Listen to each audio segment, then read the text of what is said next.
Welcome, ladies and gentlemen, to a new episode of the X Button, Season 4, Episode 15. I am your host, Alejandro, with me, making his return contribution every 2 weeks, the man with too much time in his hand that is going through the middle of his villain origin story. Paul, hello everyone. I'm going slowly insane. Yeah. So, Paul, it's so funny. Last week in the solo episode, because we had conversation with some audience members of kind of like we polled them, if you were to choose, would you prefer a show to come out on Fridays or on Thursdays? And we had heard that Thursday is gonna be it's actually better for us because it's like then the episode is live while I'm still in the middle of work instead of like a Friday where then it's just in the weekend and it's more fun to listen to a podcast while I'm in work instead of a weekend. And I was like, yeah, cool. The next episode is gonna launch on Thursday, but here we are recording on in the sort of early on a Friday, but for very specific and unfortunate reasons, specifically from your side. So I'll let you take it away. Why are we posting late today? Yeah, so that is because as of Wednesday afternoon, on a routine meeting, I was laid off. Unfortunately, my company is doing some reorganization right now, and HR and people-related things, as many of you know, are non-essential apparently in the business and corporate worlds. Yep. And it's a great place to make cuts whenever cuts need to be made. So that is not to say that my company is in financial duress. That is certainly not what I'm saying. But what I'm saying is I no longer have a job. And it is about a month away from my first child being born. Yeah. So just keep this in mind. Just keep this in mind, listeners. He was offered this job that he needed to move away from Louisiana all the way to North Carolina exactly a year ago. They gave him the security to build a new house. He's gonna have a kid in a month's time. What did they do? Yeah, company reorg. You're laid off. You know, jobs this might even be like a year of me getting internet finally. Yeah. Yeah. It's very nice that it's happened. However, I will say it's not all doom and gloom because I was given a nice severance package that gives me a little bit of time to find something new and to, in hindsight, probably spend more time with my wife, who very much needs it while we're moving, and my child whenever he's born in around a month. And then I can go back into the workforce, hopefully right after that. So, yeah. In hindsight, maybe this will be a really great thing. We'll see. Yeah, I hope you find something that treats you better and it's not going to be as hectic, because obviously behind the scenes we have been talking about some things about your job that I'm not going to disclose, that I was like, ooh, I hope you get something better, because some of that treatment seemed weird. But I'm glad to have you here, because kind of like, what is the name of our channel? Escape. You need kind of a little bit of an escape from all of that nonsense. That's what we're here to provide for not just you, but also our listeners. So this is just a reminder that this is the X Bottom Podcast, our gaming podcast that posts every Fridays from every Thursdays from 10 a.m. onwards, God willing, available on the YouTube channel Escape Gaming, as well as most audio services around the world, Apple Podcasts, Spotify, and the like. You can find links in the RSS feed at tinyurl.com/escapegaming. If you enjoy our show, give us a like and subscribe. So, Paul, I have been playing Final Fantasy XVI, The Rising Tide. I just beat it, the main stuff last night, and just cleaned off everything this morning as I was waiting for you. But before I just dive in your unemployment, what have you been playing, at least to just kind of like ease your mind that you want to talk about?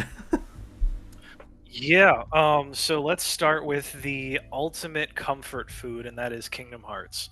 So I went back and picked up on a previous save that was kind of midway through Traverse Town, just before all of this happened, and started sinking back into it. I think I made one comment to you about it where it was like, man, it is bold of Kingdom Hearts to start their first game in the series with the worst worlds I have played probably in the entire series. And it's so funny you mentioned that, because Gene Park, he has mentioned he has wanted to like get through Kingdom Hearts so often because he's like so curious about some stuff that happens later on, that every time that he replays Kingdom Hearts, the Tarzan world, which is the second world, always like stopped him like that to rights. And he just recently finally made it past that town, but then he went sideways because of reviews, and then the whole Akira Toriyama thing, he went back to Dragon Quest and all that.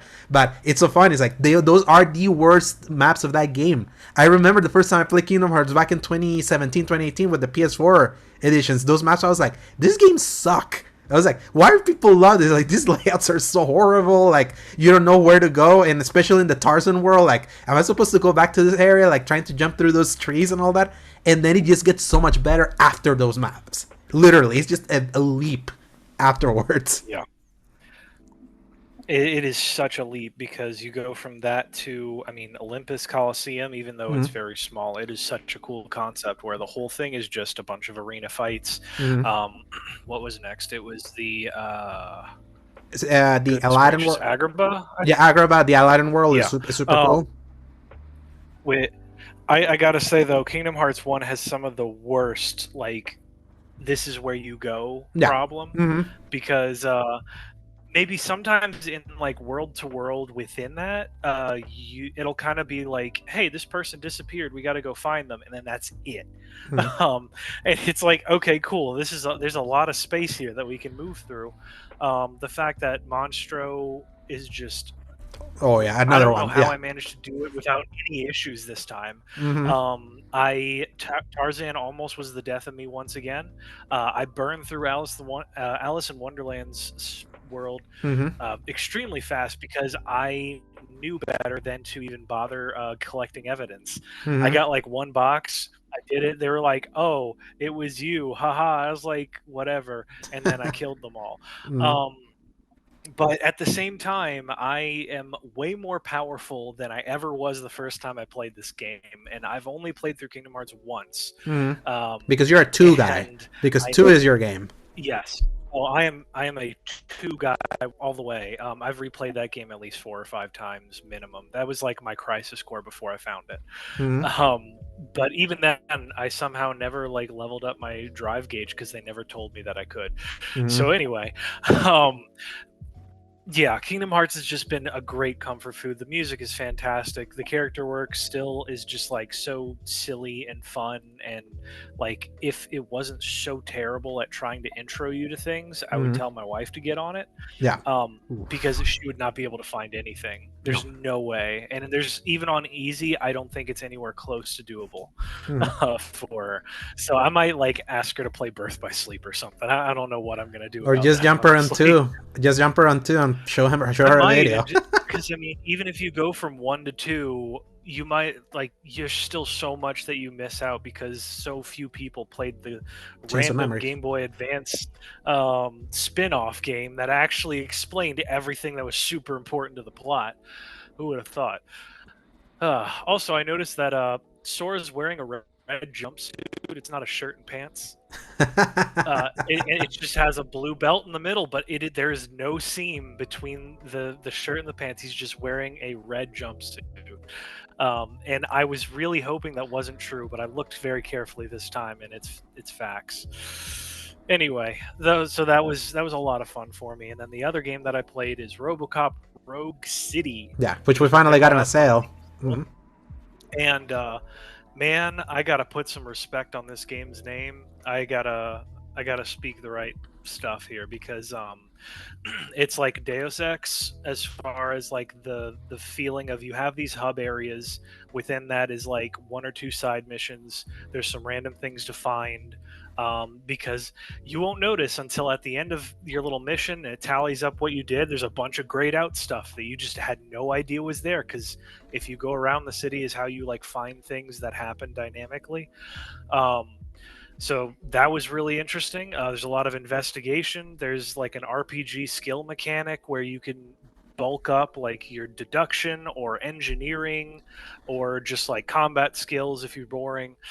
And even one that's like psychology, so you can like sense what dialogue options are the best one depending on the person. So it's like stuff that we've seen before, but I wasn't just not expecting it in a game like this. I was just expecting it to be just a run-of-the-mill shooter that you're walking slow and shoot people in the dick and just do a bunch of stuff. And there's more to that game than it seems. And it's like, so the highest production you could expect from like a AA game while still being like a AA game. And so much. And it's like, that actually is so nice because it's like it's so unpretentious about what it is. It's like it's just straight up RoboCop. It gets the feel of RoboCop so right. It gets the tone of RoboCop so right that this is why I love kind of like, if we had played this last year, I think I would have like rewarded this and that when we're talking about what are the best sevens, like the games that are like, you know, that are good. They're not meant to be like anything that's like award winning or anything, but it's just like pure unadulterated fun. And I feel like we really got this game at the perfect time for you, for something so relatively simple. Because like the storyline is exactly what a lot of people expected from it. It's really fun to just blow away everybody and just shred an entire room.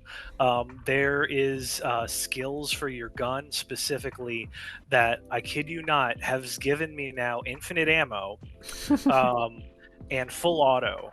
Ooh. There's another like skill tree that can like change it to a single fire, but really cranks up your damage per shot. Mm-hmm. So you just have a hand cannon, I guess.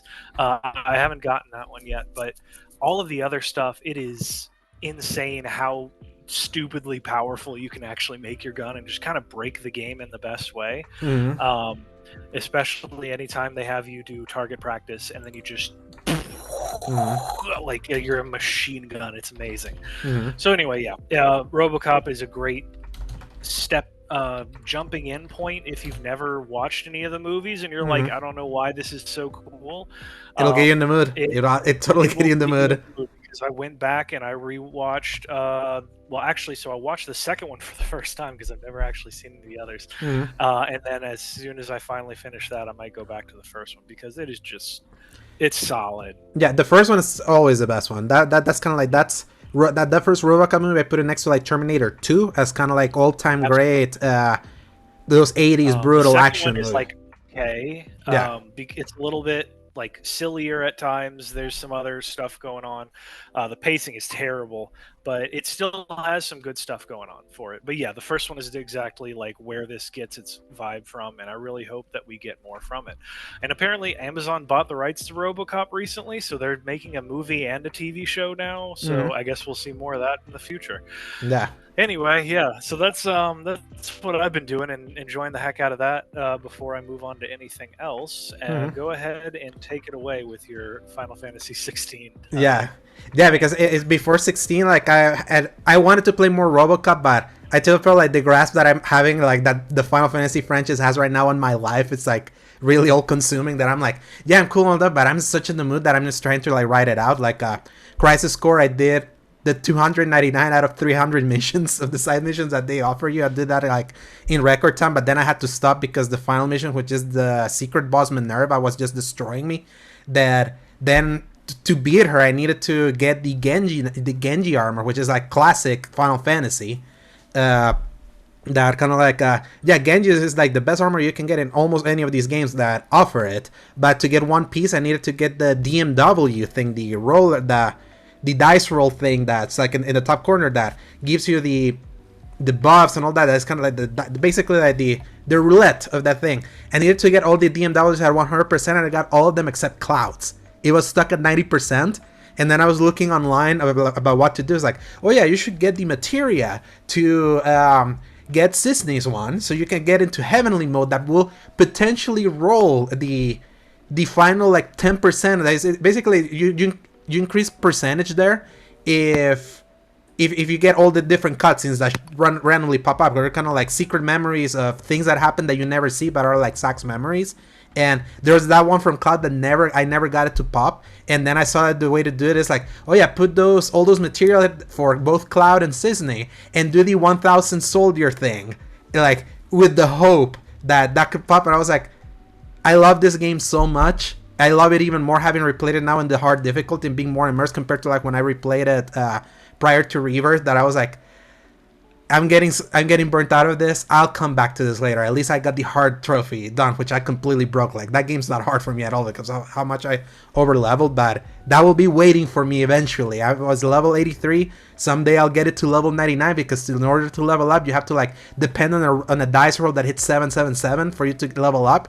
So I was like, there's too much RNG here. I need something more tangible. So I went back to remake to try to get the platinum trophy for that. I started the hard run. I was like, holy crap, this is way too hard if you're not level 50. I was like level 39 and the first boss was just melting me. I was like, I want to read. I was like, oh yeah, the best thing to do hard mode, get your characters to level 50. So I was like, okay, I have other trophies that I haven't completed. I'm just gonna do normal run for this. And so I had been replaying that, and then I briefly went back to Rebirth because Rick Hogue, he recently beat the game this last Monday. But on Sunday, he had been telling me that he was stuck on Sephiroth for like 5 hours, like the final boss of that thing. And I was like, and he was playing on normal. And he was like level 48. I was like, what level was I? I was like, I was level 50. I was like, I swear that that didn't take me that long. I was like, let me go back to it because I want to help him. At least get into like a strategy. And somehow the last patch that they put in made that boss fight harder. Do you remember the move that he does later on where he starts shooting like a cannon that starts like going in circles? He starts spamming that thing from the very beginning. And that's like one of like the worst things that can start hitting you so early when you're building ATV and all of that. That was like, what happened here? This feels like I'm playing hard. That even I was struggling. And then I spent that entire night trying to figure out there has to be like a strategy. And I sent you the clip of what I ended up doing. I was like, I needed to use Odin. And I was like, it's nice that I figured out, but it's like, that seems pretty crappy if that's not now the strategy to do that at level 50. Because it's like, there's a level 70 cap for that bad. I got to level 50 doing everything in the game. I was like, there was no need to like then spend time just grinding. So it's like something got wrong with that with that patch that I felt so bad for Hogue that he waited until now because he's such a slow player because of his lawyer stuff and also his post-stroke energy, that he was struggling so much that then the next day he did it on easy. I was like, just drop it to easy. It's like, and he like creamed it really quick. Now you beat it on easy. I'm glad you didn't normally. Like, it was like, he's one of those like super tilt. I sent you the video of like that stupid move that he does. Like, it's like the DPS check at the very end that you have to like hit the pressure point so quick. If not, he just like completely melts you. And then he looks at you. Sephiroth looks at you with his stupid smug face that is like so triggering. That imagine having to see that like for 5 hours. I was like, poor. that ruined a lot of that game for him. On top of he landed on the I don't like what they did on the ending thing. So that was like a double whammy for him. So. And I've been like having chats with him like in DMs, kind of like discussing the ending since then. But since Final Fantasy is still like it's still here. Rising Tide finally launched on Thursday. I didn't think I was gonna be able to talk about this thing until next week, but thanks to our delay, I was able to both play and finish the entirety of this DLC that took me probably between 7 to 9 hours doing the main story and all the side quests. There's only 10 side quests in this thing, and a lot of them have the plus sign. So there's like a legit, you know how it was in 16 that if you do the plus sign side quest, it means that you're getting meaningful rewards this time. So they kind of packaged that all together, and now that I've seen it all, remember how I felt about 16 the first week we played? Like around like when we started playing it? Like right when the game had come out? Yeah. Do you hear me? Say the question again. Yeah, do you remember how I felt about 16? That first kind of week when we started playing, like we had already played the demo. It was the first few days of us playing through the DLC. I'm feeling almost. Say it. Yeah. I thought you said something. I saw your mouth move, and I didn't hear anything. So I don't know if you're having internet disconnection or anything. But I remember saying that I really like this, but I am not sure that I love this. And my thing with that is that this DLC obviously has the things that work about 16 are still work. Is like in the middle of combat, the combat is like really fun, especially when you get into that DMC style. Like, let's mix all the moves together to try to create all these flashy combos that when you get into a flow state is like really satisfying. And then the spectacle of its two big boss fights, which is kind of like a big soldier, and obviously the Leviathan boss fight is like at its best. That you feel an energy is like yes. Like I'm feeling the hype. I'm feeling the I'm feeling the energy. Is like this is the coolest thing. But because also this is more this like compared to the first DLC that was just you getting into a dungeon, which is like the stage part, this big tower that was like so cool, and it was like pretty brief and clean. This also has you're going through a world, moving through the world, you're having conversations with people, you're going through like exploring the different long corridors that this world kind of has and the way that it connects. And this time I think in the post rebirth world that handles moving through a world so like so well, especially feeling so well, so great as like an open world. I feel like now I feel the weaknesses of 16 stronger when it's not combat and the spectacle, and also the way they do some of these side quests, where even though they're more rewarding because they're in such solemn English accents, that kind of like British Game of Thrones kind of like pace to it. There are so many and they're so like voracious, they're like so vivacious, and like they don't stop talking when you're talking with a bunch of these NPCs. Like I was looking at me going like again like just kind of zoning off a little bit. I was like, oh yeah, it's like this game still hasn't figured out its pacing like problems, where it's like you have euphoric highs, but then there's kind of like this chasms kind of like in the way there, that it feels kind of like a microcosm of like this game from like in its strengths and its weaknesses. And while I do appreciate that even just the question mark side quests that open up like when you finish like the main story feel more rewarding, they actually give you like actual exotic gear for you to like craft like stronger swords that then you could probably get back to the new game plus. It's still kind of like a game that it's not, it doesn't feel euphoric all the time. It's like you have to build to like those euphoric moments, but then when those euphoric moments hit, you're like, holy crap, this is the coolest thing ever. Like the Leviathan boss is legit the hardest boss that they've made of this game, because you don't have many moves with Ifrit. You're hulking like someone that you fight these bosses with, and he has like some really brutal like moves that you have to like really learn, and then a very brutal DPS check in the middle of that boss fight that I think I repeated it 5 or 6 times. Thankfully there's a checkpoint right at that moment, so it's not like, oh god, I have to like wither the health back into this DPS check. So it's like at least they were a little they were a little more gracious in that way. And also kind of like every time that you lose in these boss fights, if you use your health kits, they recharge your health kits if you use them a lot of ways, because you get hit hard here. So at least it helps you there. But it's like they had said that one of the biggest feedback they got from like the main normal playthrough of so many players that played this game was that the game was too easy, or it didn't like provide that level of challenge that people wanted. Especially coming from like people that played DMC, that sometimes like cranking the difficulty from the very beginning. And obviously this game commits the cardinal sin of locking the hard difficulty after like a full playthrough.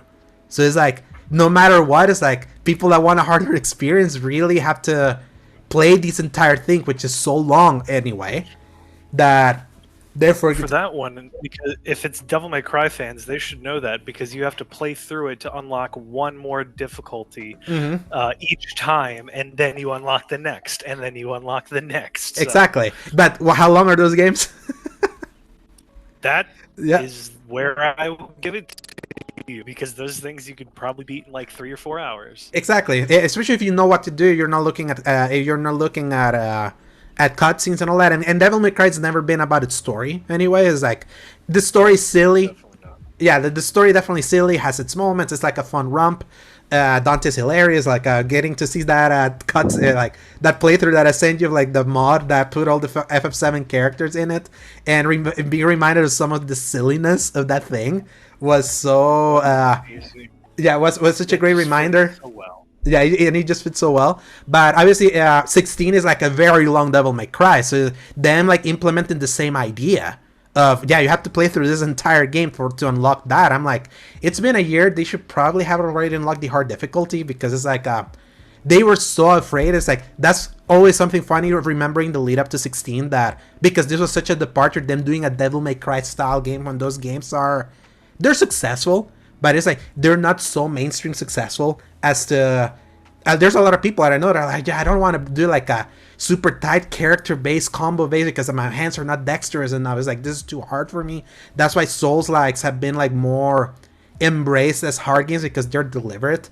So it's like, it's just more about really knowing. It's not about how I'm gonna commit this crazy combos. Obviously I like my crazy combos. I prefer that over deliberate, okay, I didn't dodge right, or I didn't do my iframe just right, that it's the Souls likes. So I didn't mind that, but that was kind of like why they didn't want to unlock hard difficulty from the very beginning, because they were afraid of people mistakenly maybe picking that and they didn't want that experience from the beginning. But I remember Maximilian dude made like a long video about that. I've been like, yeah, it's like there should have been like a don't be afraid. Look what the hardest game, one of the hardest games, sold like 20 million copies. There was no need for that here. But based on that feedback, these two DLCs are way harder in normal difficulty. Like I remember, like when I played the December one, Echoes of the Fallen, some of those enemies, I was like, holy crap! I feel like I need to use all my potions now. I was like, this is like they're hitting really hard. There's like enemies that you have to like hit them with magic to take a shield out. That was not in like the main story. Some of those enemies are way tankier in health, so you need to do more combos. There's all of that.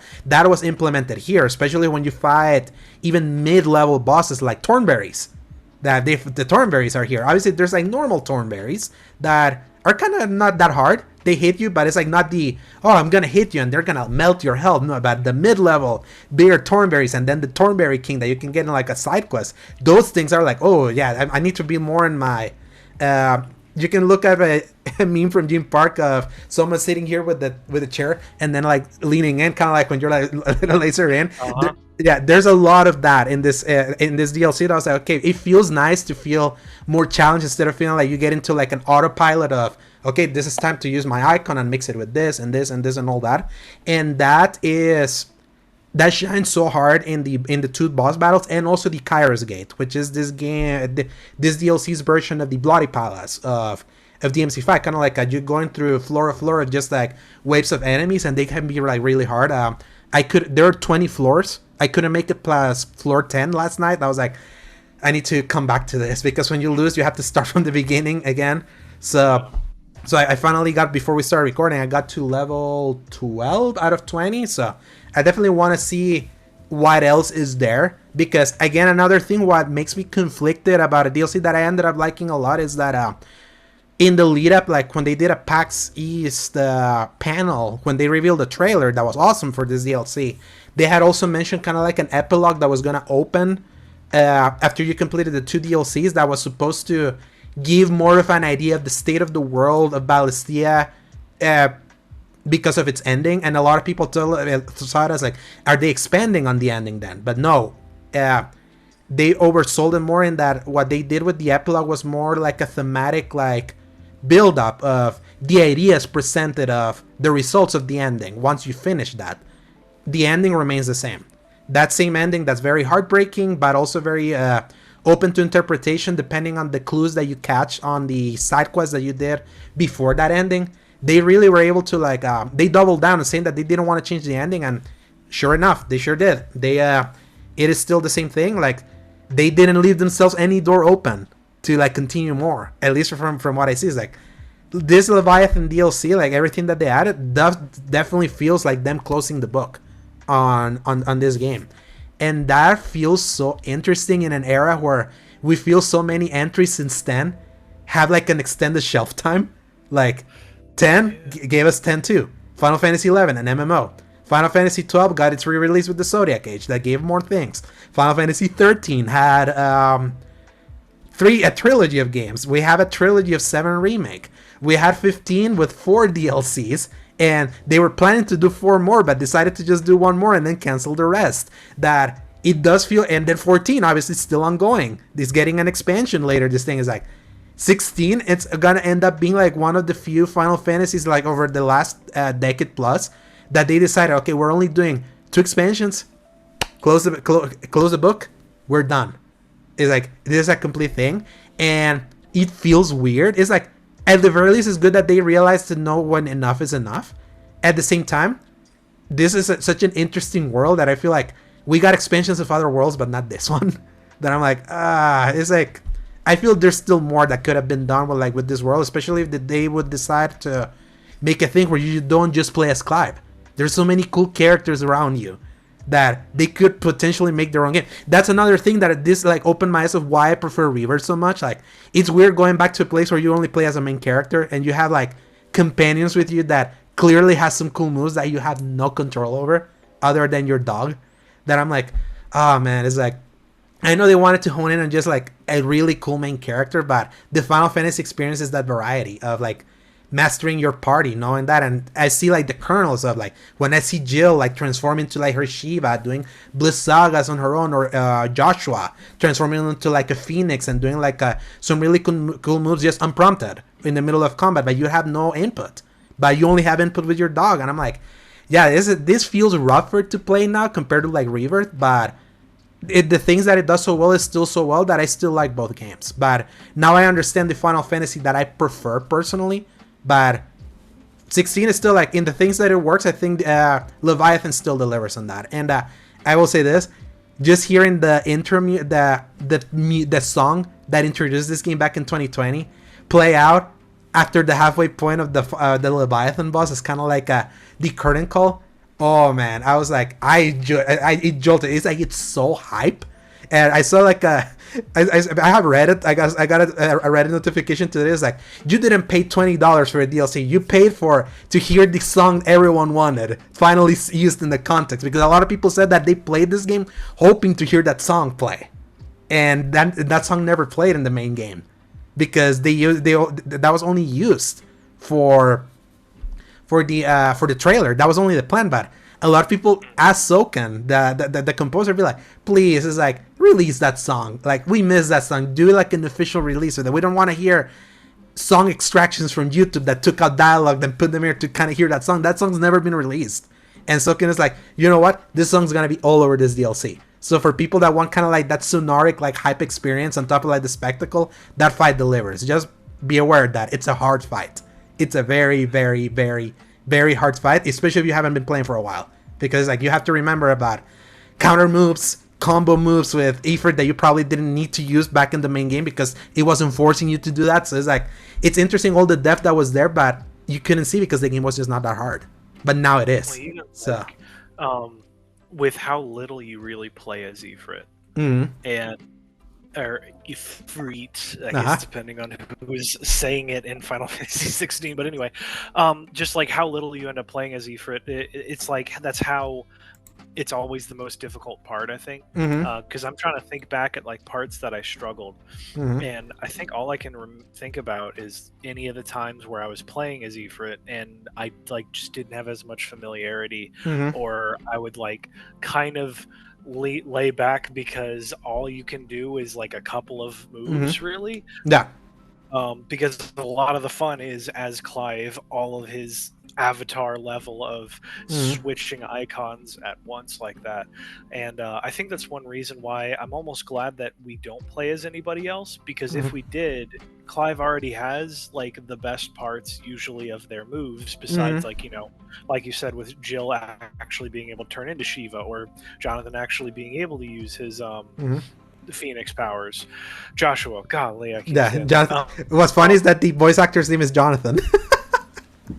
Maybe that's why I messed up. Anyway, yeah, Joshua. So, like, I get it, but I feel like even if we were allowed to play as any of those characters, they would just be less cool versions of Clive in the end, and we have so few of them, because really your only main ones is, like, Torgal, who is just, like, a dog, very permanently attached to Clive, and then you have Jill and Joshua. That's it. Like, Gav, I don't think anybody's itching to play as Gav. What was the name of the Ramu? Sid, yeah. Which obviously we know what happened to him, like right. early in the story. So it's like you can't really do much with that either, unless you make compromises on your story. And it's exactly the same way with the storyline. Is like kind of revisiting your subject on that. Is so many games are wanting to leave the door open so you can the world and still experience things and like see how the world is moving on past the events of the game. But that wasn't a thing for a really long time. You had like the game, and then you knew to save before this final boss, because once you did, the game rolled credits and it ended, and you better hope that you had saved, very Kingdom Hearts 2 style. But then like Fallout 3 is a great example of like that turning point, because it was a very emphatic ending to the game that you could not go back from. And they had to patch it. You chose the end of that no matter what happened.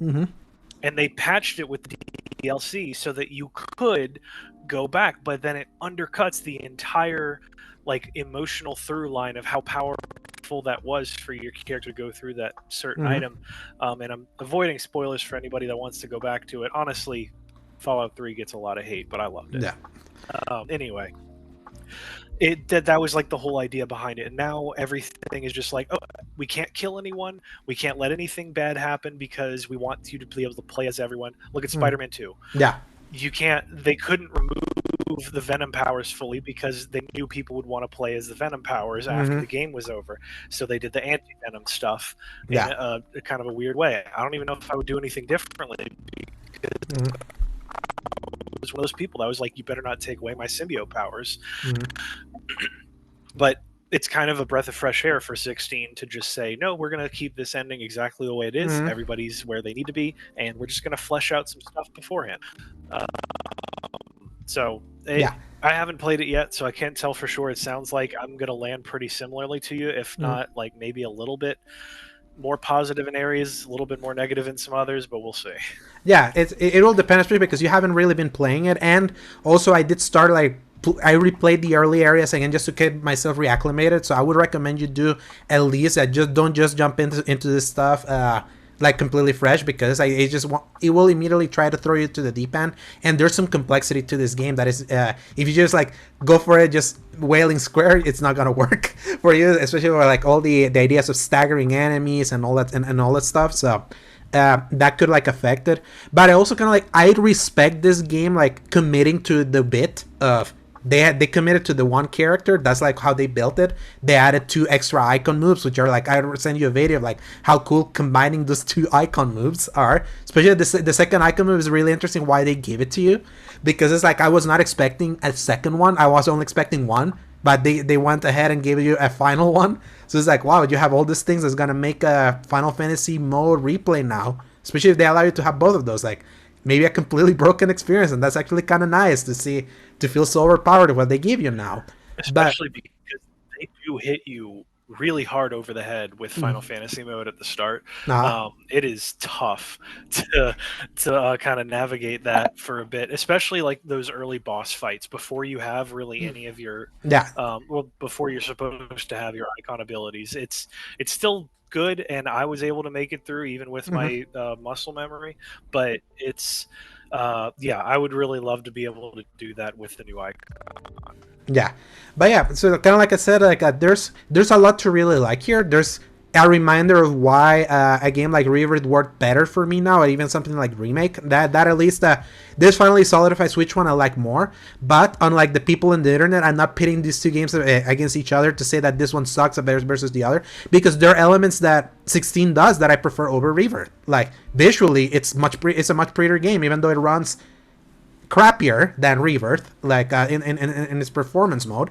But there's some really interesting, like really deep lore about like this town that you go to that is like so it's interesting hearing like why this town was like hidden from like the main game, and while it's not essential, kind of like the idea of why Leviathan was kind of like not really meant to show up as like an important thing, like when they did the main story at the release, like they justify it in a way that I'm like, okay, it doesn't add or detract, but it's like an interesting addition. Like these DLCs don't feel like with like what happened with 15, that the DLC was important to complete that game, kind of like to understand everything that happened, because they cut so much of that game that game only got better because of that DLC. This doesn't make the game better or worse, but it just gives you more to play if you still wanted to experience more of this like really meaty game that came out last year.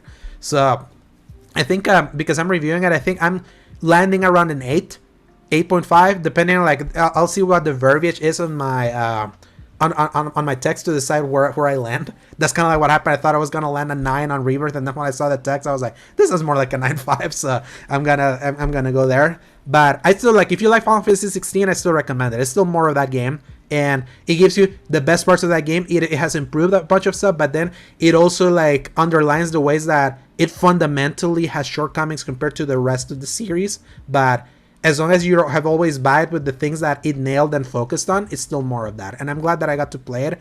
And I'm still sad that it's kind of over, because it's like, wow, this is the one that they decided to close the book on this one. But considering where 15 went for them, that they had more plans that they had to can, I feel This, you know what it reminds me of, Paul? This feels like the Clone Wars versus Rebels thing. Like what happened?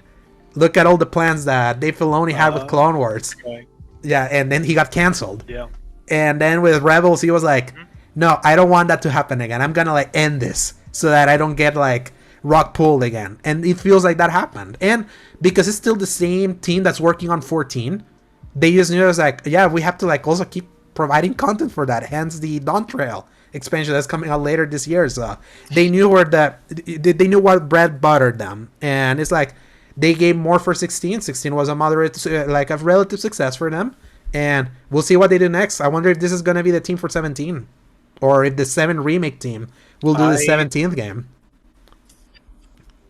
I feel like the 7 Rebirth team is going to be so focused on the last one that maybe they're, I don't know, maybe it'll open it up for the 16 crew, but either way, we're in for a pretty good game.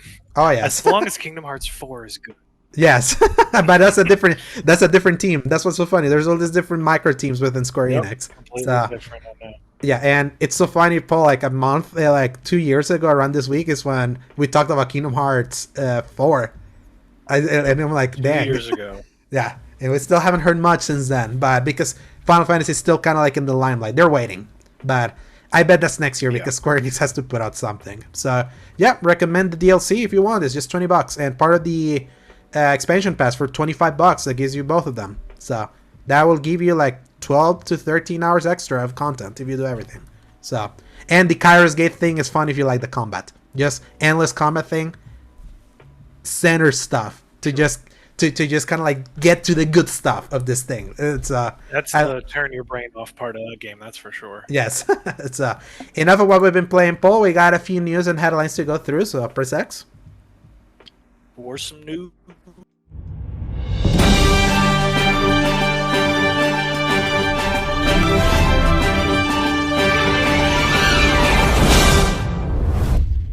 Story number 1, Paul. This was exciting for you because this somehow sneak up on you. I forgot to even post it in our chat because they had announced that they were announcing it.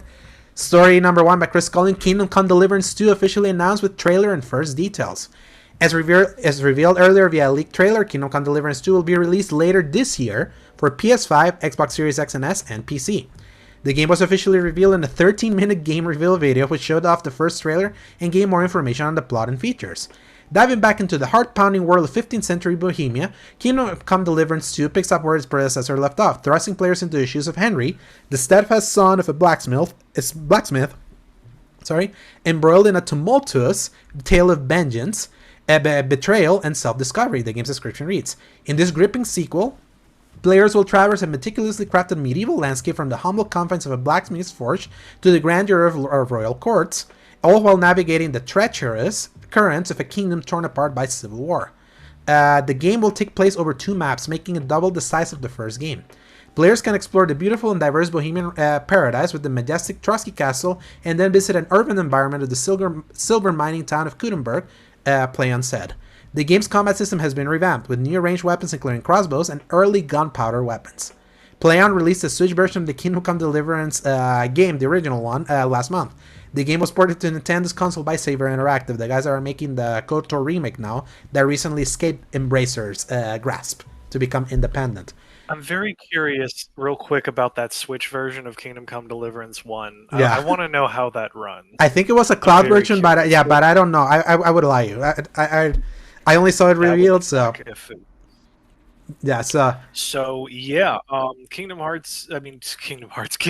Deliverance was a awesome game that I played a little bit on PC. I modded a little bit of it to make it a little easier, but then I replayed it from scratch on the PS4, and man, that game is solid.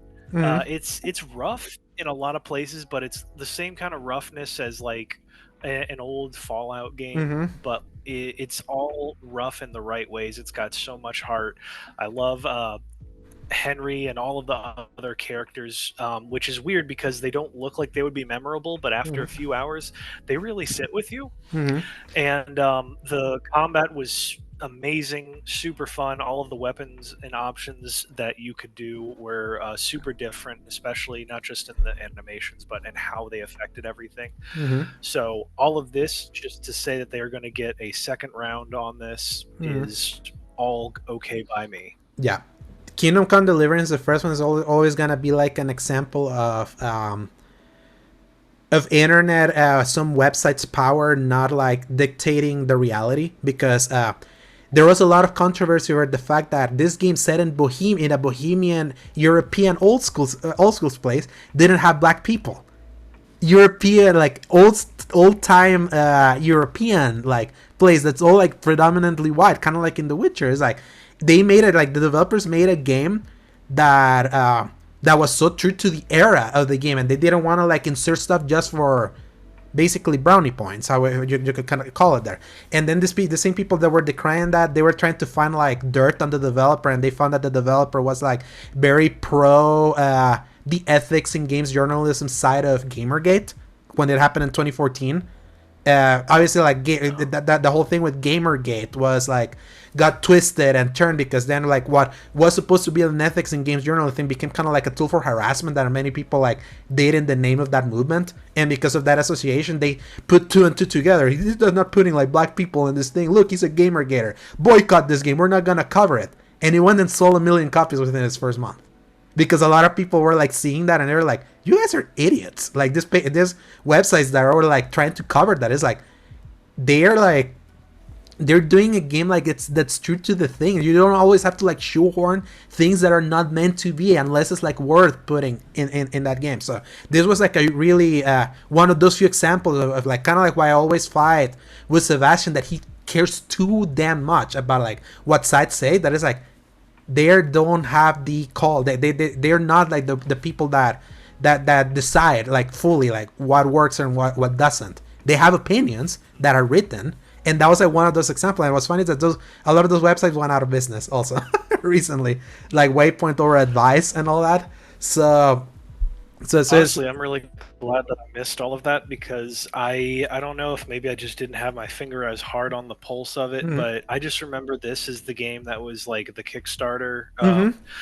just crazy detail in it. And when I remember it would like come out at GameStop or something, they do the trailers, they're like, this game is so realistic, it's crazy. And I was like, oh man, I don't know if that's going to be fun.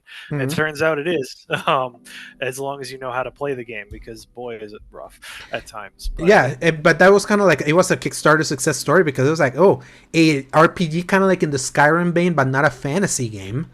That is more like a sort of historical representation of like its era. That was kind of how it was pitched, and a lot of people really dig that, despite some of its jank. And again, this was another example of sometimes like social movements that are too loud and not like real life.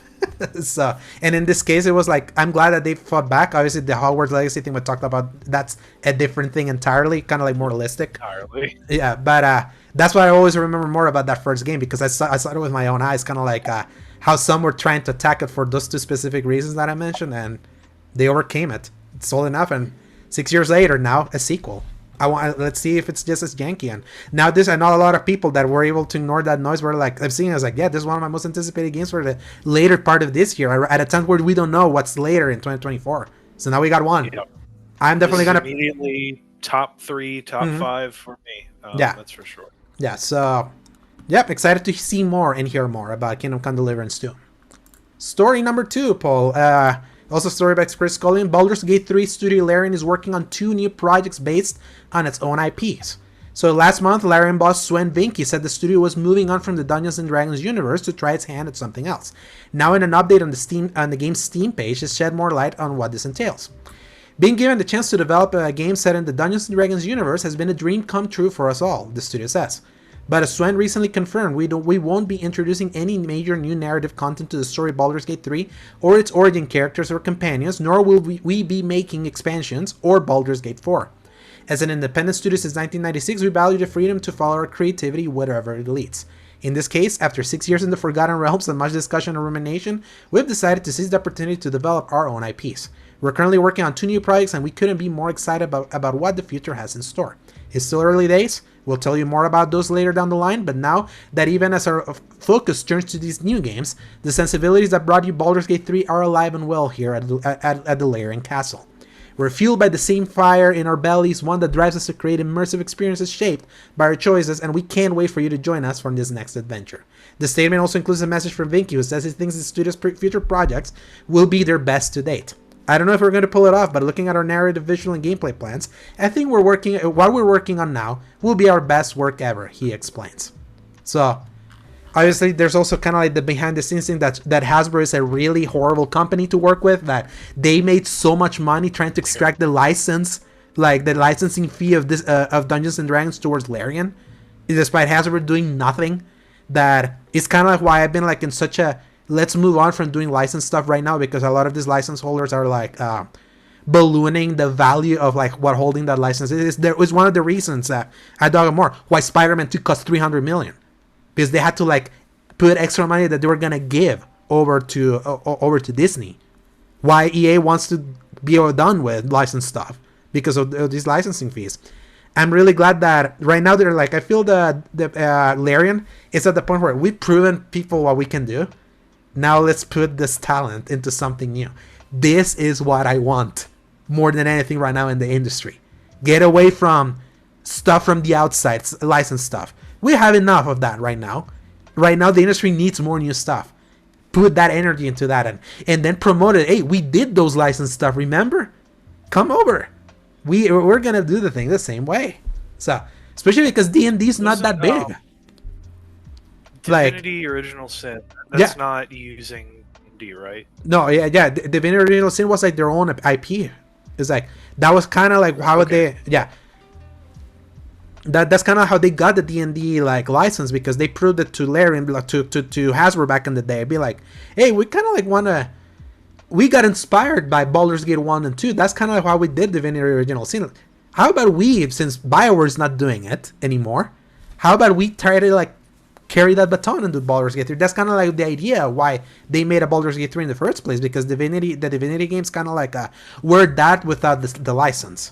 And now they said their piece. So I really like that. Like when I see this compared to Insomniac being like shackled to Marvel for the next decade based on that like roadmap we saw, is like, oh, this is where I like the talent of really talented developers to go. Because imagine if they do like a sci-fi game, Paul, with the same level, with the same level of kind of like system depth and like insane like level of branching paths and all that. Because I'm not much of a D&D person. That's why like Baldur's Gate 3 really, I enjoy playing with my sister, but that's why I didn't really stay in. Sometimes like that can be like a deterrent for some people, but I respect what that game did. You played it a lot. I know OC from our client is like all over this game now. it's like it's making her. It seems like that game is her entire personality now. So, and for good reason. So, yeah, and just definitely justifiably so. And I'm so glad that Larian is getting out of this kind of situation, because just like you said, Hasbro is an absolute nightmare. Wizards of the Coast, who is also like the direct owners of D&D, are also a nightmare. They are constantly I don't know if you remember that whole fiasco about Wizards of the Coast requiring like extra fees from anybody that even uses D&D. That was just a whole kerfuffle. This is that same mentality at work. And I mean, I even remember the game director of Baldur's Gate 3 talking about, or it was the CEO of Larian. Anyway, one of the two, talking about how once they finished work on Baldur's Gate 3, there was almost nobody left at the company that was there when they started working on the game, which made it even harder to keep doing it. It's like, it's this whole situation. It's once again, now I can speak from personal experience because I understand what it feels like when you just get rid of people for the sake of the short-term cost cut. You miss out on all of the growth that person does, but because you can't quantify that, it's never important to all of the executives. Yeah, and I can imagine when they got this license back in like 2017, when they were like toying around the idea of making this game when it was just for Stadia and PC in early access, that a lot of then Hasbro changed C-suites probably. And then the C-suite that kind of came in was like this super money hungry really crappy group of people to really work for and work with. That's why I'm like, I want more people to stand aside and have self-respect that they don't need someone else's property to like do stuff. Like the gaming industry needs it needs to stand against like just being subsumed by licensed IPs, being subsumed by other industries that are gonna like suck the creativity out of our favorite medium, which is games. Like I like movies, I like TV shows. I will never like them more than I do games, and I don't want like stuff that tires me so much from like other mediums eventually then subsume and make developers feel like that's like the only way to find success, because it's like known brands, synergistic brands, and all of that. Like obviously I sent you the that image of like the remake, the older remakes that apparently Sony's working on, that I'm like, geez, that's like so disappointing. That is like, is that really all that first party's gonna be right now? Because we don't see new ideas being like put out because of where things are kind of like monetarily, or where they feel they need to be because of where costs are. It's like we need a crash, because we gotta like reset expectation, because if not, things like this are gonna happen. Story number 3, Paul. This hits close to home for you. GTA parent Take-Two is cutting 5% of its workforce. Game projects will be canceled as part of the cut. Story by Andy Robinson. In a statement published on Tuesday, the company said the cuts would result in the cancellation of unnamed in development game projects. Take-Two estimates the cuts will save it around $160 million annually. The plan is expected to be largely complete by December 31st, 2024. The announcement comes weeks after it was confirmed that Take-Two is acquiring Borderlands maker Gearbox in a deal worth $460 million. Take-Two CEO Strauss Zelnick had indicated that it intended to reduce costs earlier this year, but claimed at the time that there were no current plans for layoffs. Last February, the company implemented an earlier cost reduction program, which saw it trying to make annual savings of $50 million. This resulted in a round of layoffs the following month, with staff at several divisions affected, including its indie publishing label, Private Division. In the years since Take-Two's previous cost reduction program, layoffs have become a frequent occurrence across the games industry. Job losses across the industry were widespread in 2023, with 9,000 layoffs estimated, and they don't appear to be slowing this year. The estimated total number of layoffs in 2024 so far has already reached 8,800, according to the technical artist Farhan Noor's website Game Industry Layoffs, which has been tracking confirmed games industry job cuts since the start of last year. The company that it's sure to make billions of dollars, Paul, billions of dollars just in GTA shark cards, even here, that they're gonna have the biggest release game like ever whenever GTA 6 comes out sometime next year, if it comes out. There's news that apparently it may be delayed to 2026 because of kind of like some staff that don't want to return to work on office because they've been working from home all this time. Like at this point, like hearing like layoffs from this kind of company, from Take-Two, that is absolute greed from the like in the slide. It's like Take-Two, they make how much money from like NBA 2K, how much money from constant GTA stuff. But Just, I cannot believe that this is still an option for people to even do it. I don't know how I even thought about this, but I was thinking about it recently, where like, you know how like common executions used to be back in the day, and I just think about how that mentality is 100% still alive in so many people, because if they were allowed to just kill somebody to save themselves convenience, I think they would in a heartbeat, and they would justify the heck out of it. And this is the same situation. This is like the worst thing you could try to do, is just like, yeah, we're going to get all these people, gather them up, we're going to get something out of them, we're going to create something, put it out there, and then we're going to fire everybody. We're going to get whatever we need, we're going to fire everybody. We're just going to keep that blood flowing, essentially. I mean, it's the same issue as we've been talking about with like Amazon. I think there was this stat that was put on somewhere because of how many people have worked for Amazon and have since been either like left or have been fired. They're going to literally run out of people in the population to employ. And this is just the same situation. This is one of the biggest companies in the entire world, and they're creating the biggest selling game series probably ever. Yeah. If not definitely ever. And they're still doing this. Like, how do you not have the money to just keep people comfortable? Why is that not even a goal of your company? Yeah. And you see who where that happens more often? Western companies that are all Yeah. about what? That capitalism, baby. Obviously, capitalism is like how many uh, industries like work all over the world. It's like anyone that doesn't think that way is like you're living kind of like in La La Land. But it's clear like in this era, it's like it's all in the West where we're seeing kind of like this pursuit of just endless growth and profit, where success is just not enough. Mm-hmm. Oh yeah, we sold 1 billion, but we needed 2 billion, so lay off all these people because we need to like here. Yeah, it's like it's so tiring, and this is kind of why I say it's like the only way that all of this like that we can be saved of this, we need an industry crash. We absolutely need an industry crash that that really hits these executives right like right where they live, because they are the people at fault of why all of this is happening. It's like this endless pursuit of profit and growth at the expense of now. Make the math: 9,900 people last year. Now we're at 8,800. How many? And it's just April, like just for this year for this year. So it's like the pursuit of profit has really come and destroyed so many industry, because this is not just even tech companies are happening. Yeah. Like And it's so easy to turn it into just the numbers, but that's like how many people that is insanely difficult to like quantify at a certain point. But that is so many families that have relocated or moved to a different country even mhm, for the goal of like this is what they love mhm, and this is what they do. And yet we're still in this situation where we're goading people almost like sirens into the water to just mhm. kill everybody at this process. Yeah.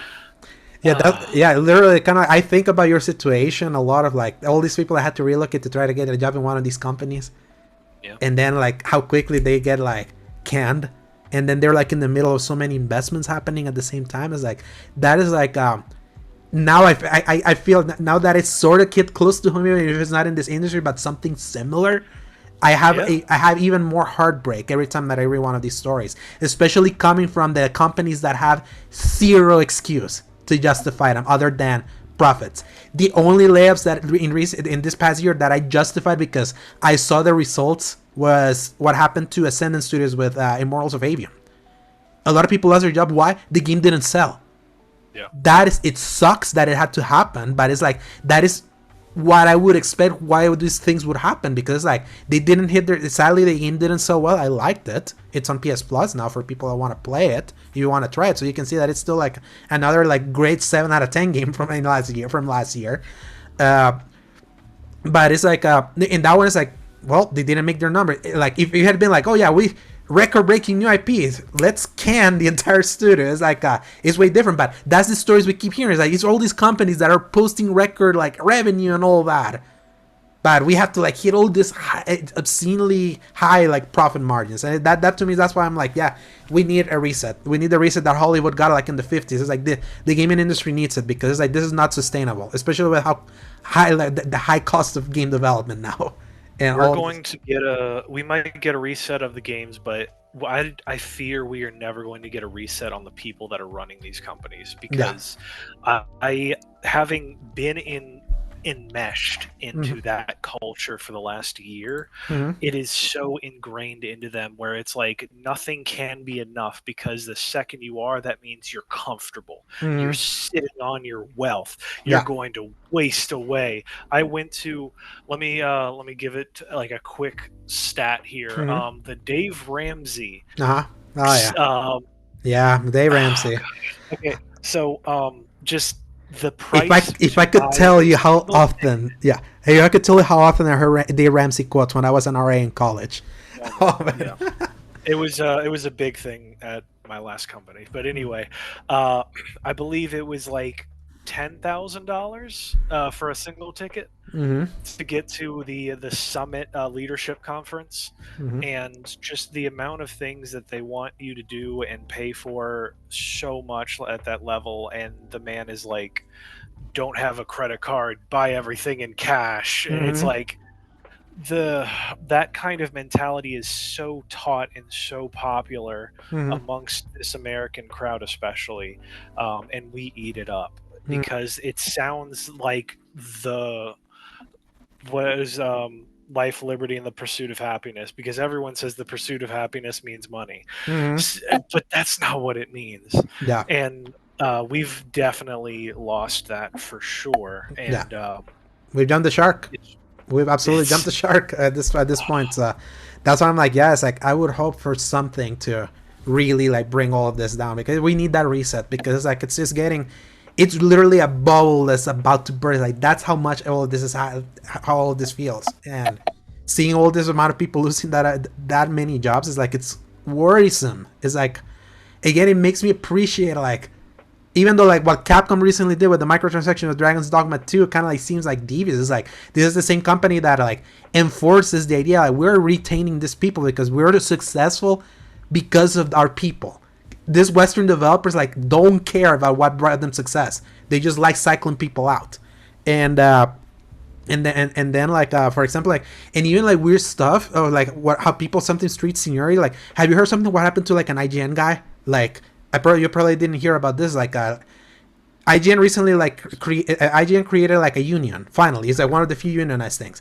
Then randomly they laid off 3 people of that union, despite kind of like the union was to try to give a coverage for that, and they were like trying to justify. It's like, no, we were planning on this layoff prior to like the union kind of like becoming like an official thing, and they were starting it. And one of these people that got laid off, he had been at IGN for like 10 years, in like since like 2014. He was part of the comics and movie side of things. He was like a producer, and he was even doing content. The week that he got laid off, he lost all his benefits and health coverage. The same week he got diagnosed with cancer. oh my god! Can you imagine the end? Oh, And on top that's of terrible. and on top of that, like IGN is then suddenly being like, yeah, we can, but now we need to hire a person for the role that this guy was having, at least for temporarily. And I'm like, that is clear as what kind of like what's happening. It's like all these people really treating a lot of people with seniority like with no care in the world, because it's like, no, they're earning too much money. It's like, it's all about like our profits, not, we don't have to care about the people. It's like, I feel so bad for that guy, because it's like, can you imagine the whole rain it pours of all of that happening and him being diagnosed with that, and right now he has like a GoFundMe that, because he has to find a job but he's diagnosed, and at least the GoFundMe he was able to like accumulate like 58k now to help him with like paying medical bills and all that, which is great that happened. But Welcome to America, because it's probably only a quarter of what he's going to have to pay. yeah, exactly. So, and I really, really, really feel bad for it. But that's kind of like what I see, like how America's really treating like their workforce. That's literally what's happening, and that's really the worst. Like the worst. That really breaks my kind of what I tell you is like, I know it's not advisable for everyone, but this is why sometimes it's better for you to work for yourself instead of like relying on someone else. Obviously, that's not like a reality that's like 100% compatible for him, but it's like the alternative is then working for the man that then will treat you like crap, like so easily. So It's because the you're just a price to number. pay. Mm-hmm. That's for sure. Yeah. So sad for the people over at Take-Two that are gonna lose their jobs for like a company that clearly is not like lacking cash. So, and it sucks that I wish more of these layoffs had been for lack of cash instead of like record profits. I'll never not be angry about that. So now, Paul, time to blast through a couple of big quick headlines. So Yeah. staying in Take-Two, 2K is gearing up for a Mafia announcement, it's claimed. So obviously the last Mafia game we got was the Mafia remake in 2020, and then before that was Mafia 3. So I would hope that whatever Mafia is like, it still remains the course, and it's still like a good story-based story-based game, kind of like coming from like a studio in 2K that rarely releases that kind of stuff nowadays. So with that weird monetization. So then other headline: Dragon's Dogma 2 update will reduce the infection frequency of Dragon's Plague, but there's no news yet on the performance mode, because they have been saying that they want to improve the performance of that game, because there's no performance mode. It's just the one mode that just goes up and down. And also, this was in the headline, but apparently this is gonna make the NPCs less chatty, so less NPCs telling you to go climb a ladder. That was one of the reasons that it was driving me up a wall. All those like pawns be like, hey, there is that ladder, you should go up that ladder. If there may be something up that ladder. So Oh, often that was. I can't believe. Yeah, you drop. Yeah, you dropped that game now, right? Like it just lost you. I think at some point I want to go back to it because I Mm. feel like I was getting far enough. Because I also feel the pressure to have enough games completed for my top 10. Yeah. That I feel like that needs to be one of them because Hmm. I didn't finish Prince of Persia Uh-huh. or Rise of the Ronin either. Yeah. You finished Grand Blue. You finished Suicide Squad. You finished Rebirth. Have you Yep. finished anything else from this year? I don't I think. have a list. Tekken 8. You finished. Yep, I did Yeah. finish that. Let's see. Excuse me. Here we go. Okay. I'm almost done with Pacific Drive, and then I Okay. can include that one. But Helldivers, Rebirth, Tekken 8, Yeah. Grand Blue, Hmm. and Suicide Squad. So 5. Yeah. So, So there's a chance, like with Outlaws, and maybe, I mean, I don't think I'm going to finish Kingdom Come Deliverance 2 at all yeah. this year, even if it does come out. But Stellar Blade yeah. coming. I don't know if I'm gonna finish it honestly, because that 20 to 40 hours, that's quite an investment for me right now. Yeah, I can see that. Yeah, that's gonna be an interesting top 10 because I feel like I have finished a bunch of games, but I've also finished a bunch of bad games that I play with Travis. So it's like I really will need to I need to see where my list lands there. I'm waiting for the summer for Dragon's Dogma 2. That's kind of like my only thing for that because it's like I need to ride out this Final Fantasy kind of like mood where I am right now. Obviously with 16 I'm gonna get that out of my system soon, but then I also want to like Platinum Remake and all that, so it's like then I'm gonna eventually get tired and then I'll move on to other stuff. But speaking of Final Fantasy, another headline: 7 Final Fantasy games are leaving the PS Plus game catalog next month. That is OG Final Fantasy 7, 8, 9, 10 and 10-2, 12 the Zodiac Age, 15 Royal Edition, and World of Final Fantasy. The only ones that are remaining right now in the PS Plus catalog are the Final Fantasy VII Remake PS4 version and Remake Integrate PS5 version, and Final Fantasy Type 0, the PSP/PS3 360 kind of like mobile game that's remaining in the service. So I went ahead and bought 8, 9, 10, and 12 because I was keeping my PS Plus like premium kind of like because of because of these games, and now they're removed. Like, yep, I'm not gonna be subscribing pretty soon when my subscription lapses next month. I'm going back to like extra or normal. Like, I'm staying on extra, I think, because it's been nice having the convenience of all of like the Kingdom Hearts games and some of the others, just not having to go find the disc and all of that. But yeah, I think extra is gonna be like where I go, especially because of things like Dave the Diver was announced. Yeah, like Dave the Diver came out this week. Tales of Gonzales is next week, and that's on PS Extra. So premium is where I'm gonna leave that tier because it's like I'm not paying $160 a year for that. So then. Another headline: Kena Breach of Spirits, my third favorite game of 2021, has been rated for Xbox Series X and S. It's been 3 years. I feel it's the right time for that game to like spread its wings and for people to see how awesome that AAA indie was. I really love Kena. It's any excuse for that more people to be able to play that game and then get a sequel. Yes, and I would hope that maybe this release, are they gonna tweak the parry window for that stupid game also? Like, because that's like the one its biggest weakness, the super tight parry window. Yeah, it's another headline. This one's kind of exciting for people that really care about VR. MetaQuest 2 gets a permanent price drop to $199 for the 128 gigabyte version. I tried MetaQuest 2. My aunt's fiance, they gave him one 2 years ago for Christmas, or no, for his birthday.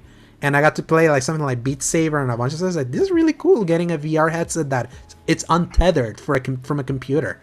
So, and this is the price. This is the only price for VR can like thrive. Not a $550 headset, Sony, that then requires a $500 console to play. That's why VR 2 is not working. They need PSVR 2 to work on itself. So, then a couple Fallout headlines. Fallout 4 was Europe's best-selling game last week following the TV show's release. So it's like Fallout 4, like, it's so funny. That's the one that a lot of people bought, even though apparently in Europe, Fallout 3, New Vegas, and 76 all charted. Like, because I did hear a lot of people went on to 76 because of the show, which, I mean, you know what? Good for them, because freaking Fallout's awesome, and more people should play those. Yeah, and 76 has definitely gotten better from its disastrous launch also. So definitely gotten better, it sounds like. So and then we got confirmation that next gen official version for Fallout 4 is coming on April 25th. So Yeah. I'm glad I get to play it on PS5 because I want to get the platinum trophy for that. I hope that trophy is kind of like pop just for the save.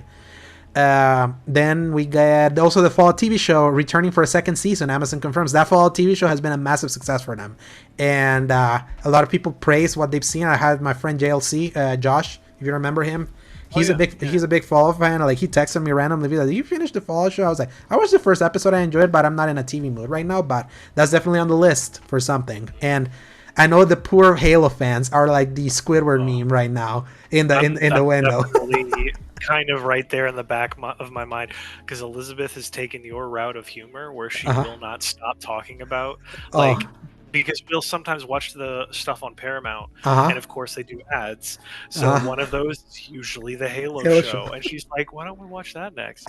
You're messing with me. I know you're messing with me. I hate it. Yeah, but what's funny is that that I had not, like, I know I take full responsibility in that whole Riverdale thing that happened earlier this year, but taking that mentality for this, 100%. That's so awesome. I hate it so much because every time I see it, they put all of the coolest parts of that show in like one little 10-second burst. Yeah, and I'm like, that looks really cool, but I know that's not what the show is about at all. Yeah. And it burns me up. I can't believe they did this. And cautionary tale, look how much like having a good TV show increases the sales of the games in question. Like, well, that's the thing. I think the Halo show is doing okay. Yeah, but it didn't increase the sales again because it's like, it's so bad, relatively speaking. I know there's some people that try to defend it and in spots, but it's like, there's a lot of that like drama crowd that loves it, that like doesn't know or care about the game. And it's like, that's what I hate, is it was made for them and they like it. I want it made for me, dang it. Yeah, so, but again, like, before doing that, Halo didn't research. Look the way these games are resurging. Or even like, for example, the Witcher show, I wouldn't say it's great, but it's still better than the Halo show. And it was okay to good, and and it was okay to good enough that the sales of the Witcher game back in 2019, when that thing came out, skyrocketed. That's why a lot of people have been like looking at the synergy. Like, even The Last of Us, the Part 1 remake saw a resurgence of sales after season 1 of HBO. It's like, it's not just about putting out a show, it has to be good. And we've definitely been getting more good ones than bad. And it sucks that Halo is the one that's kind of like left in the lurch, like, for them, especially because they needed that. Because imagine if the Halo show was good and all the content that finally came out for Infinite was like there for people to really go back. The fact that it hasn't moved the needle says a lot. So, and speaking of Witcher, Netflix announces The Witcher season 5 and says will be the last one. They're still filming season 4 with the new actor, with Liam Hemsworth, and they're filming the 2 seasons back to back, and they're calling it quits. So let's see how that does, because I know Witcher season 3 was not good. Good for them wrapping that up, because I mean, I kind of heard some mixed things about season 3. Enough that like some people were like, oh okay, that was kind of all right, but I don't know if Liam Hemsworth is going to bring what I need out of that show. Yeah, especially Henry Cavill doing the perfect drawl of Geralt so perfectly that it was like, it felt like I was listening to the same actor from the game. So it's like, I don't think it's gonna be that great, but obviously Henry Cavill had to leave because both he got jerked off from the Superman. Yeah, I'm back. No, I'm not. And then him doing Warhammer 40k. So it sounds like he's really enjoying himself with that 40k project. Oh yes, I'm happy. Yeah, because he's like, that's what he's loved from the start. Oh yes, he got the best out of the shitty situation, because then he's finally like out of Witcher after he was like kind of giving some hints that he was not enjoying the direction that they were taking, because again, like, they were taking that let's not respect the source material like angle of things. So yeah, Witcher season 5 will end. Let's see. Hopefully Liam Hemsworth proves us wrong. We'll definitely hear like whenever that pops up. Braid Anniversary Edition that was supposed to come out next week got delayed till May. Braid is like that, one of the indie darlings from the 360 era in 2008. That puzzle side scroller that has a beautiful art style, but it's so hard to play. So never really interested me at all, but yeah, it's interesting. Yeah, it's so funny that they delayed it like this last second. And that was the developer of The Witness, and they haven't done anything since then. The Witness came out in 2016, and it's been 8 years. So it's like, yeah. And then a couple Microsoft like related like headlines from some of their games. Rare says Sea of Thieves has reached 40 million players ahead of PS5's release. So obviously the PS5 version is imminent, and it's so funny that they were able to do 40 million players with the Game Pass version that's also on PC, and also it's sold really well on Steam for the people that play on PCs. Like Sea of Thieves is like legit, is like don't look, but it's like that's one of Microsoft's biggest successes like in the last decade, and it started really bad, like with almost nothing. That's when I played it. One or two things to do, and that was it. And man, you better hope there was more. And sure enough, they did. Freaking killed it. Yeah. I even just played that Pirates of the Caribbean thing. I don't even know if I finished it honestly, but I was loving the heck. I still want to play it. I think it's still in the game, but it feels like, especially when this PS5 release comes in, it's like that could be like a game for our clan because it's gonna be crossplay. That's kind of like the big appeal for that. So that's another game that's like impossible to play by yourself. I tried, I really tried. That's why I bounced. I had no friends to play it with. So good thing our clan is a little bit more open to something weird games sometimes. Yes. So, and then they love power. They'll do anything. Yes. And then the final headline, also kind of like Microsoft related, Grounded gets its final huge update, fully joked, as it arrives on Switch and PlayStation. I love that title. Yeah, fully so stupid. And fully yoked edition. Yes, and this also explains kind of why they kind of wanted to release it everywhere, because they're done with the games. It's like, why not like squeeze something else from somewhere else? I think Sea of Thieves is not that it's done, but it feels like the kind of game that they want to have more success, and it's made all it can do. Like after 6 years, like being an exclusive, and the thing is that if we're in this live service era that we live, is like it or not, if you want huge success, you gotta go for all the systems. Like even for like Helldivers 2, even though that's just PC and PlayStation, I feel like they're gonna hit a point where they might want to release it also on Xbox to kind of bring all. They've already talked about if it makes sense, they want crossovers, and I'm sure with their player counts and the money they made from that game, I'm sure there's got to be some people that are like, "We'll use our IP, we'll make a deal." I think that could be really something. I mean, man, I would pay for like the ODST crossover that would come down on Xbox, or all of the other stuff that could come out on PlayStation. Man, if only they had some kind of series about space fighting that PlayStation owned already that hasn't done anything in 30 years. Yeah.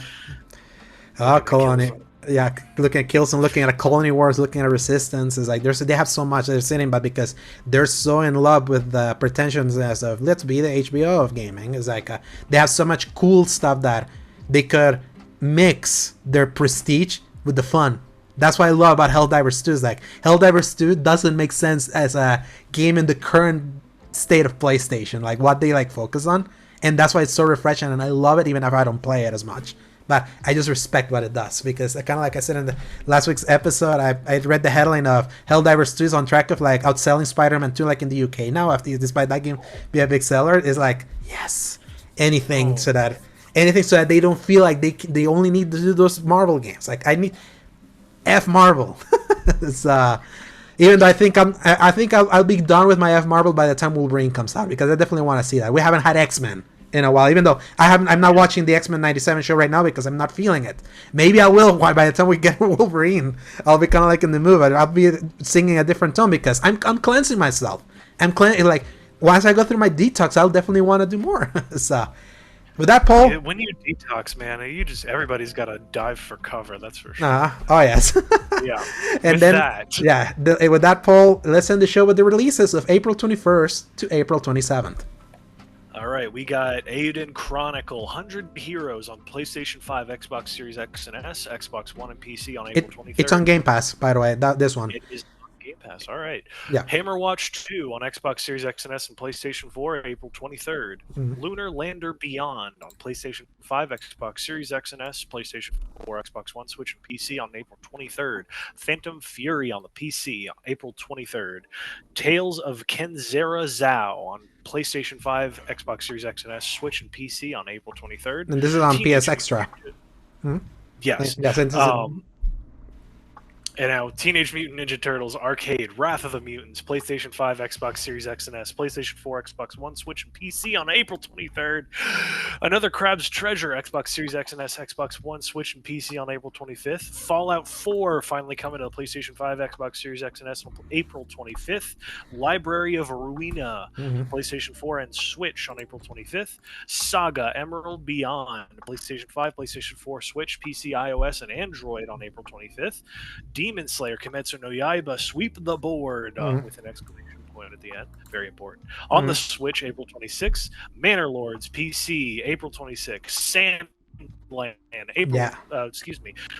PlayStation 5, Xbox Series X and S, PlayStation 4, PC on April 26th, Stellar Blade on PlayStation 5, April 26th, and Top Spin 2K25, PlayStation 5, Xbox Series X and S, PlayStation 4, Xbox One, PC on April 26th. What a week the end of April is turning out to be. Like, Ayuden Chronicle, that's the spiritual successor to the Suikoden JRPG from PS1. Obviously, recently the creator of Suikoden passed away. But that was like his final contributions, and that's on Game Pass. So I definitely want to try. That kind of passed me by, honestly, and I have so many JRPGs that I really want to do. Yes. I was reminded recently that Chained Echoes exists, and I really want to go play that again. Yeah, and Chained Echoes I think got removed from Game Pass if I'm not mistaken, but I could be wrong. I think it did, but it is on PlayStation, and it's like $25. I know that. Yeah, so I already pre-install Ayuden Chronicle because you can like pre-install Game Pass stuff. Like when it tells like, yeah, this is coming to Game Pass, it's like preload now. Definitely want to like try it. Tales of Kenzera Sao, that's the Metroidvania guy from the Bayek actor. On the strength of things, yeah. And it was gonna be $18, so it was like that was already, it was cheap enough and it looked cool enough, like visually actually to me looked more interesting than even Prince of Persia, and I love Prince of Persia. That I want to give it a try. The fact that it's on PS Plus Extra, I'm definitely gonna try. This TMNT arcade game is from the people that made the Walking Dead game, the Kong Skull Island game, and the whatchamacallit, the Avatar game from last year. So like Game Milk, which is the people are making like this really bad license game, so I don't have hopes for that. I was gonna say like that sounds like a terrible string. No, yeah. Another Crab's Treasure is like this weird Crab's Souls-like that Travis is. Yeah, I've actually seen that. Yeah, that was like in the Nintendo Indies thing that we didn't read because there was a lot of indie stuff that didn't really interest me, so I didn't want to talk about that. But I'm waiting for the review. Travis from IGN is reviewing it, so I want to hear like where he lands. He was allowed to say that he was reviewing it, so I usually I see that as a sign of confidence of like a developer. I'll be like, yeah, tell them you're reviewing because you want to build hype. If you're not confident in your game, you don't tell people, yeah, the review's coming. So that at least I hope it's like a 7 to 9 style game. It'd be on Xbox. I wonder if it's on Game Pass also, because that's usually how it is with indies. Fallout 4, I definitely want to see how the next gen version is, just out of curiosity. Saga Emerald Beyond, that's another like Square Enix like JRPG. The what? Yeah, I was gonna say you might want to play it on the Xbox Series X because you'll get the benefits of the mods and the added power. Yeah, for like Fallout, yeah, and it's like mods. Yeah, Xbox has better mods than PlayStation. I know for PS5, I kind of want to. Yeah, for PS5, I kind of want to see. Yeah, Skyrim's like special edition. None of the mods worked for you. You had to start over. So I don't know if that's going to be like that kind of situation. Yeah, I know like Xbox is just better with mods compared to PlayStation. That's a little bit more curated. I want to see like how it looks because I like trophies, so I want to see like if it's worth. But this definitely feels more like it's an Xbox franchise now. Let's not forget because Bethesda. So it just happens to be on PlayStation because that's where PS4 version was. So they don't want to leave that money behind. I want to hear more about that Saga Emerald Beyond game because it's another JRPG that from Square's many litany of RPGs, and they've been promoting it a lot on their TikTok, like a lot of dev commentary. So I want to see how that goes. And obviously Sandland and Stellar Blade. Sandland was that's what was the rune song? Sandstorm. It was like that was such a great way to like hype me up for that one, and the demo was cool. And I like Stellar Blade. That's my next review, at least the one that I signed up for kind of like for season gaming. I also had signed up for for Dragon's Dogma 2, and I dropped. So it's about I'm a little bit more. Yeah. at least Stellar Blade, I'm like a little bit more interested. I did put a lot of time into that demo because it didn't click for me at first, and then it did after like putting more time into it, seeing what it was, or kind of like its quirks. So, a lot to carry us into May. With that, where there's nothing. And with that, Paul, that's this week's episode. Where can people find you? Well, they can find me at Dork of Art on Twitter or the unemployment line for Medicaid. I've been posting here and there and reblogging a few things. I don't know if you saw, but one response to a post got me like 300 likes. Yeah. A bunch of retweets on something. Was it the cameo thing from like one comic? So it was a Tom Taylor's, I think it was his Nightwing run. Uh-huh. He put in like a big group of characters with a bunch of other things he's worked on, and one of those was another comic called The Seven Secrets. Mm-hmm. And honestly, I could kind of take it or leave the series myself because it only got like 7 issues. It was really short. It was a cool concept, but a lot of people loved the characters, and Tom Taylor wrote for that as well. So I'm sure a bunch of people were like, yo, it's that thing that I like that was really small. And then a lot of people were like, that looks really cool, but I have no idea what it is. So I managed to hit the perfect nail on the head. Yeah, I still wish your tweet of the Justice League with more friendship and camaraderie than you've seen in years. And you kill them. I wish that one got a few likes from you, but I wish it had blown up more because it's so funny. Like in the context of that picture of the Justice League of that game, that they're like all cheery together. These are the ones that you kill them. So anyway, I put out comedic bangers on Twitter regularly, so no big deal. But and you'll have more time right now in the unemployment line. Potentially, because as of right now, I've been unemployed for 2 days, and I feel like those days have been just as busy, if not busier, than having an actual job. So who knows at this point? You're in the middle of a move. That's why. That's why it's busy. Yeah. It's And then you can find me at @_Segovia on Twitter /X, Alejandro Segovia 93 on Instagram /threads, and my written content over at seasongaming.com currently, and some of my older stuff over at thecriticalcorner.com. You can read my reviews for The Last of Us Part 2 Remastered, Grand Blue Fantasy Relink, Skull and Bones, and Final Fantasy VII Rebirth over at seasongaming.com, and you will potentially see my review of Final Fantasy XVI Rising Tide sometime this next few days, depending on how fast they get them out, or Season Gaming, that usually they take their sweet time sometimes to put something that I upload, but that's on them because they're the one that edit them. If it was me, I would post them immediately, but they have to edit them. But you'll get to see that, and then whenever my next review is. And also I am considering reopening my Twitch account to start streaming again. I've been testing my equipment again, so maybe that becomes a thing, because I kind of want to use more of my non-work time more judiciously, because I get off of work stuff super early usually. So we'll see. You'll probably see me. I may or may not make a note of that. And everyone that listened to this episode, thank you so much. If you like what you listen, give us a like, give us a subscribe, give us a review on your podcast service of your choice. Reminder that this one was an anomaly, but we're aiming to try to get episodes out again from Thursdays onwards, and seeing how that goes. And we'll see Paul relatively soon again.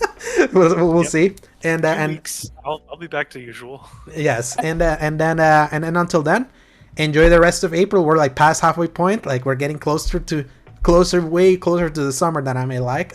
Play some games, because there's many of them. Hopefully, your weather has started heating up a little bit, or not. Hopefully, not too scorched. You can go outside, touch some grass, but if not, play games and press X to play. Good night, everybody. Hasta la vista, baby.